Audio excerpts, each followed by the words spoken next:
Welcome back everyone. Quickly, let's continue our discussion on HTML style guide. And right now, we'll be discussing about default file names.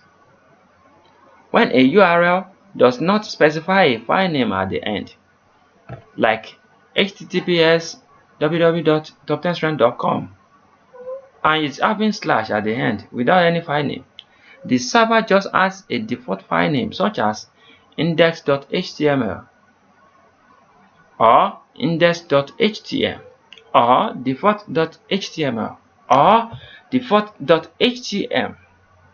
If your server is configured only with index.html as the default file name, your file must be named index.html and not default.html.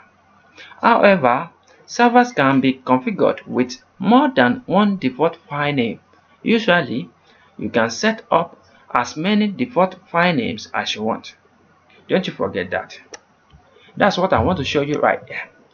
Default file name, we can have any type of file names in our server, but anything, let's say if your server is configured with only what index.html file name as the default file name, your file must be named index.html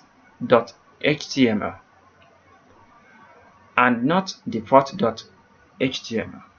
Anwar, akorede, ayofe is my name. I wish to see you guys next time, but I want you to notice one thing. We have completed our first chapter of our style guide, of our HTML style guide for now. In the near future, I'm still going to show you some tips and tricks that you should know about HTML stuffs. So I will want you to follow along gently. We are coming from beginners to the advanced level.